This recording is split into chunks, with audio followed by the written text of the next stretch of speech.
Thank you. I should warn you, I prepared for a 13-minute presentation, so okay. And we're going to give a very brief overview of the work we did with a few PhD students, Tijmen, Johan, and Vahid. And it's about in situ strain mapping on the nano scale to micro scale, and also crystal plasticity modeling in order to figure out what's happening with Martensite.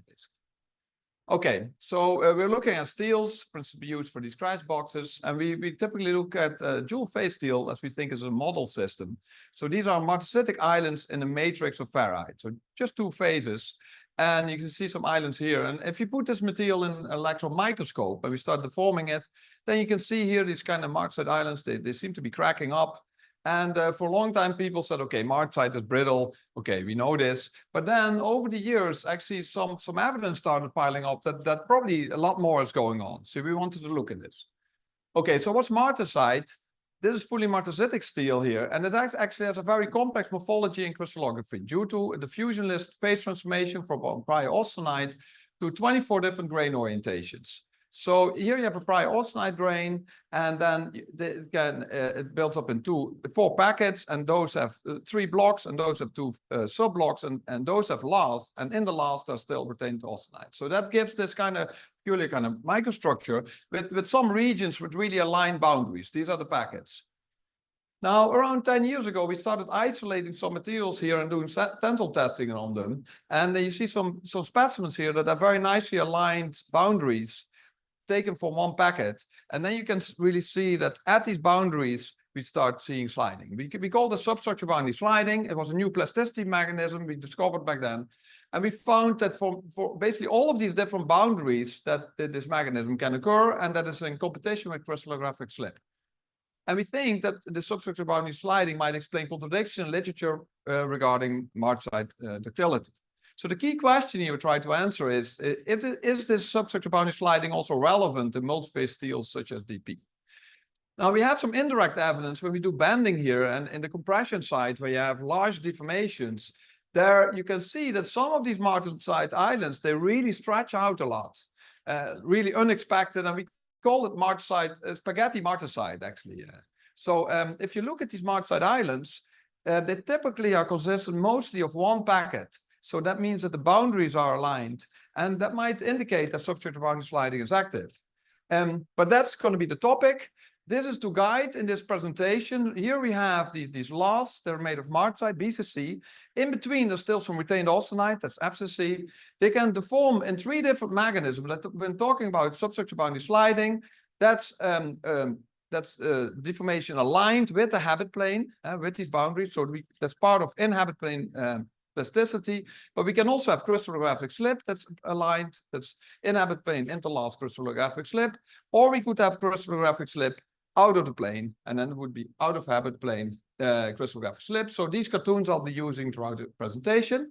I've been doing 3 different types of testing. The 1D test, I already showed a bit of this, 2D testing and 3D testing. So in the 1 and 2D test, we can do EBSD and even strain mapping from both sides. So we got a lot of information, but limited statistics and complexity. And the 3D testing will give us the statistics, but it's more limited in the type of analysis that we can do. Okay, so I go to 1D testing. I'm not going to explain all of this, but just you can look at the specimen. You look from the top and bottom. You can see a martensite here with the lath and ferrite. So we're looking at these boundaries between martensite and ferrite. You have the 2 phases here. We can do EBSD. We can do strain mapping from 2 sides. Now, the strain mapping, I should say, we're using this very fine, precisely defined pattern, actually, that we developed a technique for this.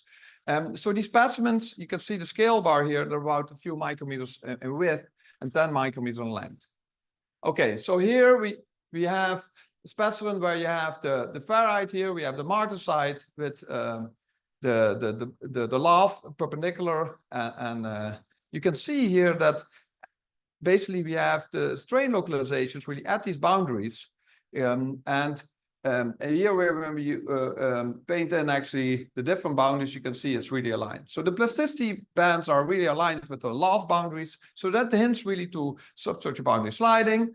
So we want to get some more insight in this, so we did crystal plasticity simulation, so a full 3D mesh. We put in the BCC slip system for ferrite and the martensite lath, and for the FCC, this retained austenite, we put in 3 slip systems because we know due to the phase transformation orientation relationship, the 3 slip systems should be exactly aligned with these boundaries. So that's important. And then the material behavior, the constitutive behavior that we put in is different for ferrite, martensite, and austenite. And we did a extensive tuning on this. Okay, when we start simulating, this was the experiment, top side, bottom side here, we have the simulation, but this is when we don't have the retained austenite in there. And then you see that these localizations that we see in experiments that we can't reproduce. But when we turn them on, then really these boundaries start showing the activity that we also see in experiments. But of course, we put in these boundaries exactly where we see the activation experiment. So we can say the structure boundary slide is able to predict correctly this plasticity bands at the boundaries. But okay, you could also be critical about these kind of simulations.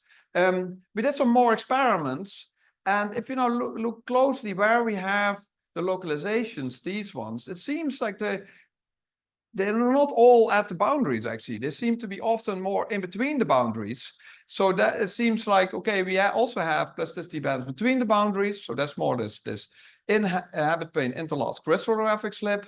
And we see some more experiments. And really, it seems more that actually the slip at the boundaries is more, it doesn't occur that frequently. So the conclusion, and keep in mind, this is all at early stage of deformation, is that all of the plasticity in the martensite is aligned with the habit plane, but we have more crystallographic slip than substructure boundary sliding. Okay, now we go to the 2D tests.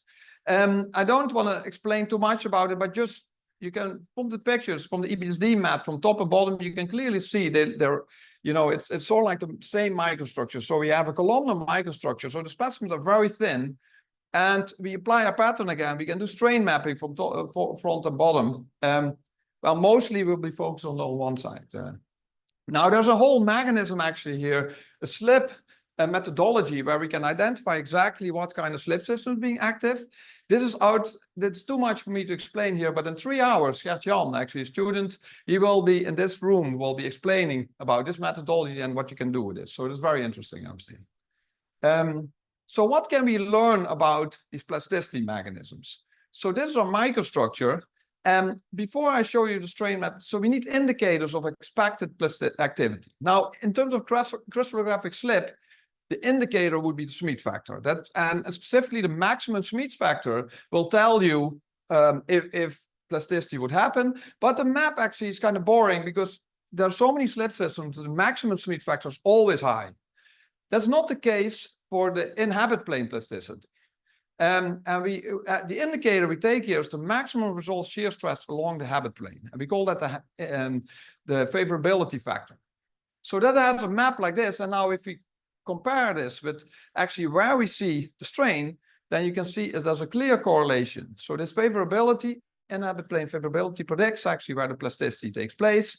And all of the activity is again in-habit plane plasticity. And again, we can see if we zoom in here and we plot all the boundaries and we see where the activity takes place, then we have more in-habit plane crystallographic slip than we have the substructure boundary sliding.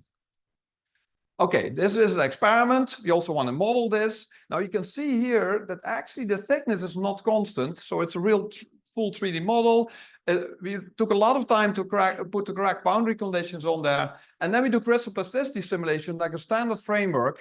And this can predict that you would have localization in the ferrite here, but it predicts that nothing will happen in the martensite.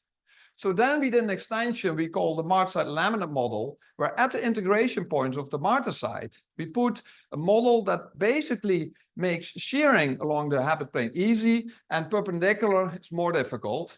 And it does not discriminate between these type of in-plane mechanisms. But if you do that, then you can see that suddenly only this martensite packet starts actually showing plasticity like it does actually in the experiment. So we're at the right track. But of course, you see in experiments, there's all this kind of very localized plasticity, and here is diffuse. So we come up with another model, and that's called the displete slip plane model, and that takes into account the stochastics of dislocation sources, which we cast in the crystal plasticity framework. This is actually in itself very interesting model because we can use it to do all kind of size effect simulation and predictions and everything. Now, this is one realization, but now we have stochastics in there. So every realization will give us basically different output, but now you can really see that this kind of stochastics, what we also see in experiments that we're capturing. Now the bands are wider, but that really has to do with crystallization, with crystal structure. Okay. We can predict it. Okay, we go to the 3D test. Okay, I have to speed up here now. So we do this kind of testing. We have large information, good statistics. We analyze about 70 packets. We look again at the favorability factor of the out of habit plane Schmidt factor, and we look what kind of slip we have, doing trace analysis. And we plot it in one big graph. And basically what you would expect here, like red is in habit plane activity, blue is out of habit plane activity. So we would expect everything on the right to be blue and on the left to be red. But there's clearly like this pocket of like more red here. So that shows already that in habit plane activity is easier. We put a divider here, and then you can say that the activation stress for in-habit plane activity is about half the activation stress of out-of-plane slip. If we look detailed high-resolution strain analysis, now at large deformation, we do see actually that it really localized at the boundaries. So this should be structured boundary sliding. So the hypothesized mechanism is that initially we mostly have in-habit plane crystallographic slip, but then we have hardening, so it stops and structural boundary sliding takes over, and then you can go to huge strains like this, the spaghetti marks. Now, and we can simulate this. Okay, 1 minute. Okay, If you'll take one. so is it relevant for damage, right? So the one thing, if we look in experiments here, we see the substrate boundary sliding, and at the boundary going into the ferrite here, we see damage occurring. We did a whole, the movie is not running, doesn't matter. We did a whole framework where we can predict this. And yes, we can predict this. If we have substrate boundary sliding in the Martensite island, it leads to damage in the ferrite.